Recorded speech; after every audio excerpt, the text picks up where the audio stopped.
प्रधानमंत्री नरेंद्र मोदी ने पीटी उषा से कहा। पीटी उषा से ये जानकारी तो मांगी ही गई, लेकिन इसके अलावा और वो क्या बातें रही वो हम सिलसिलेवार तरीके से फटाफट से यहां पर आपको बता देते हैं। पीटी उषा से प्रधानमंत्री नरेंद्र मोदी की ये बातचीत। प्रधानमंत्री नरेंद्र मोदी ने आईओए अध्यक्ष पीटी उषा से बात की। इंडियन ओलंपिक एसोसिएशन की अध्यक्षा हैं पीटी उषा। प्रधानमंत्री नरेंद्र मोदी ने पीटी उषा से जो भी था पूरा वो पहले तो जानकारी मांगी, क्या हुआ, कैसे हुआ, फिर उसके बाद सभी विकल्प तलाश कर सख्त विरोध दर्ज करें, ये साफ तौर पर बताया गया और भारत ने विरोध दर्ज भी किया। प्रधानमंत्री ने विनेश फोगाट को अयोग्य ठहराए जाने के बाद ओलंपिक समिति से विरोध दर्ज कराने को कहा। ये बात पीटी उषा से उनकी हुई और आपको इसके अलावा बताते हैं कि क्या कुछ कहा गया। Olympic Village Polyclinic a short while ago and assured her complete support of the Indian Olympic Association, Government of India and the whole country. We are providing Vinesh all medical and emotional support. The Wrestling Federation of India has filed an appeal to UWW to consider the decision to disqualify Vinesh. और आइए अब आपको बताते हैं कि क्या है UWW। पूरा नाम यूनाइटेड वर्ल्ड रेसलिंग। UWW के आर्टिकल 11 के अनुसार मैच में एंट्री से पहले टीम के लीडर को फाइनल एथलीट्स का नाम देना होता है। इसकी जानकारी पहले से देनी होती है। मैच से पहले खिलाड़ी का वजन होता है। जो एथलीट वजन के अनुरूप नहीं होता है उसे प्रतियोगिता से बाहर कर दिया जाता है। UWW के अनुसार अगर कोई एथलीट वेट इन में भाग नहीं लेता है, दोनों बार में वजन नहीं करवाता, तो भी उसे अयोग्य घोषित कर दिया जाता है और बिना रैंक के अंतिम स्थान पर उसे रखा जाता है। लेकिन इस बीच एक बड़ी खबर आती है इसी से जुड़ी हुई, वो आपको बता रहे हैं। विनेश फोगाट पर यूनाइटेड वर्ल्ड रेसलिंग का बयान सामने आया है। उन्होंने कहा है कि नियम सभी के लिए एक समान है। UWW प्रमुख अब वो ये कह रहे हैं कि अब कुछ नहीं हो सकता है, हमें नियम का सम्मान करना चाहिए, ये कहते हुए नजर आए UWW प्रमुख नेनाद। तो विनेश फोगाट पर UWW प्रमुख का यह बयान सामने आया है। हमने आपको बताया कि UWW क्या है और साथ ही साथ आर्टिकल 11 के अनुसार क्या आखिर मैच में एंट्री से पहले टीम का जो लीडर होता है उसे करना होता है। वो फाइनल एथलीट्स के जो नाम है वो उसे देने होते हैं। उससे पहले किस तरह से आपका वेट जो है वो करना होता है, वजन करना होता है और 2 बार ये वजन किया जाता है। अगर ये वजन ज्यादा हो, कम हो, जो भी है, मतलब यहाँ पर एक सेट किया गया है बार, और अगर उस पर आप नहीं मैच करते हैं तो फिर आपको बाहर कर दिया जाता है, या जब दोनों बार में आप करवाने से मना कर दे अपना वेट तो फिर तब भी आपको बाहर कर दिया जाता है। ऐसे में सबसे आखिर में सबसे अंतिम पायदान पर आपको रखना होता है। लेकिन उन्होंने साफ तौर पर यह कहा कि नियम तो नियम है और आपको उसको फॉलो करना होता है और ये जो वेट किया जाता है, ये जो वजन किया जाता है, ये सबके सामने किया जाता है। तो नियम है और नियम को आपको मानना होगा। अब हम आपको ये बताते हैं कि किसने क्या बोला। किस तरह की जो प्रतिक्रियाएं हैं वो भारत से आती है। भारत की राष्ट्रपति द्रौपदी मुर्मू क्या कहती हैं? वो ये कहती हैं कि विनेश, आप सभी देशवासियों के लिए चैंपियन हैं। विनेश, आप भारतीय महिलाओं के लिए एक प्रेरणा हैं। राष्ट्रपति ने जो कहा है वो प्लेट एक बार प्लीज लेकर आए। और केंद्रीय गृह मंत्री अमित शाह ने क्या कहा कि करोड़ों भारतीयों का दिल टूटा है, हमारी शुभकामनाएं लेकिन हमेशा उनके साथ रहेगी।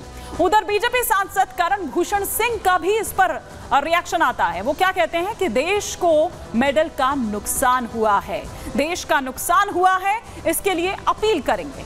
उधर कैबिनेट मंत्री कंवरपाल गुर्जर क्या कहते हैं? वो कह रहे हैं कि ये खबर सुनकर मन बहुत दुखी है, हमारी बेटी का सपना आगे साकार होगा।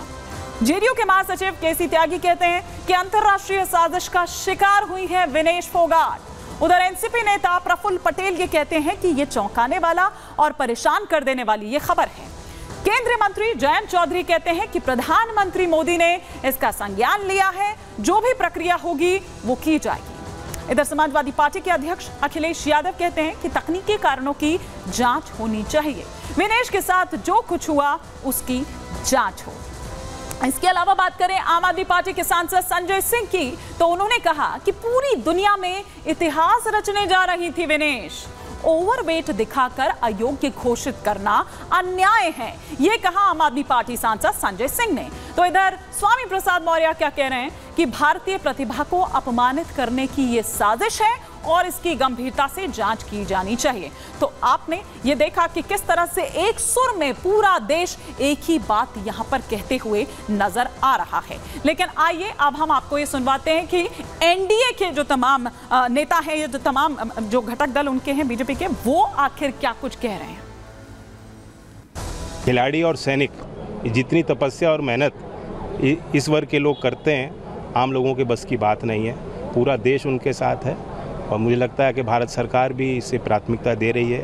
प्रधानमंत्री जी ने भी इसका संज्ञान लिया है, निर्देश दिए हैं। इसका अपील प्रक्रिया जो होगी उसको किया जाएगा। देश का नुकसान हुआ, अगर ऐसा हुआ है तो देश का नुकसान हुआ। सर, आपको लगता है कि अपील करना चाहिए इसके ऊपर? हाँ जरूर, फेडरेशन इसमें अपना जवाबदेही करेगी, देखेगी, बात करेगी कैसे क्या हो सकता है। इंतजार कर रहे थे कि कोई बहुत बड़ी और अच्छी खबर हमें मिलेगी, लेकिन कहीं कमी रही कि 100 ग्राम जो वजन था ज़्यादा था, तो उसकी वजह से डिस्क्वालीफाई हुई। ये बहुत अफसोस है। तो आपने सुना कि सभी यहाँ पर जो एनडीए के नेता हैं वो आखिर क्या कुछ कह रहे हैं और पूरे देश भर से एक ही तरह की जो आवाज है वो निकलकर सामने आ रही है, एक ही सुर यहाँ पर। और ये भी कि क्या साजिश कोई हुई है विनेश फोगाट के खिलाफ और इसकी जांच होनी चाहिए अगर ऐसा हुआ है तो। और भारत को कड़ा विरोध जो है वो दर्ज कराना चाहिए और भारत ने वो किया भी, वो विरोध दर्ज कराया भी। लेकिन इसका क्या असर होगा क्या नहीं, वो उधर UWW प्रमुख जो हैं निनाद, उनकी ओर से कहा गया है कि अब कुछ नहीं हो सकता है, नियम तो नियम होता है। लेकिन आइए विनेश को जब ये झटका लगा तो परिवार क्या कुछ कह रहा है वो भी आपको सिलसिलेवार तरीके से बताते हैं। विनेश के अयोग्य होने पर जाहिर तौर पर परिवार जो है भावुक है। विनेश के चाचा महावीर फोगाट का बयान सामने आता है और वो ये कहते हैं कि पूरे देश को इस बात का दुख है, गोल्ड मेडल की उम्मीद थी। महावीर फोगाट ये कह रहे हैं कि विनेश फोगाट से गोल्ड मेडल की उम्मीद कर रहा था पूरा देश। विनेश फोगाट साजिश की शिकार हुई हैं, ये परिजन कह रहे हैं। फेडरेशन की मिलीभगत से ये साजिश हुई है, ये एक बड़ा आरोप परिवार द्वारा, और सिर्फ परिवार नहीं लगा रहा है, जैसा कि मैंने पहले भी कहा कि तमाम जो हमारे राजनीतिज्ञ हैं वो भी इसी तरह की साजिश की आशंका जता रहे हैं। विनेश ने साजिश की आशंका जताई थी, ये परिवार कह रहा है, पहले से ही ये आशंका जताई थी कि मेरे खिलाफ कोई साजिश हो सकती है। विनेश की आशंका सच साबित हुई, ये परिजनों ने कहा। क्या कह रहे हैं जो परिवार के जो और बाकी लोग हैं विनेश के, आइए आपको वो भी सुनवाते हैं। खेलने के लिए कुछ बचा नहीं मेरे पास, तो आज थी सारे देश की थी गोल्ड मेडल पर, और नजदीक जाके वो तो डिस्क्वालीफाई कर दी। मैं तो माँ बाप मेरे को तो दुख है, लेकिन सारे हिंदुस्तान को इस चीज़ का बड़ा दुख है जिसने पूरी आस उम्मीद थी जो गोल्ड मेडल किया और वो नजदीक जा कर के जो हो गया, तो सारे देश को दुख है। 3 फाइट जीती हैं और अब इनको अयोग्य घोषित कर दिया, तो कम से कम ये तो बनता ही है कि 3 फाइट जो हुई उस समय उनका वेट सही था, तो वो पदक तो बनता ही है। और अब जो इनको अयोग्य घोषित किया गया है इसके लिए बहुत दुख है और इसके विषय में तो चाहूँगा कि फेडरेशन भी संज्ञान ले।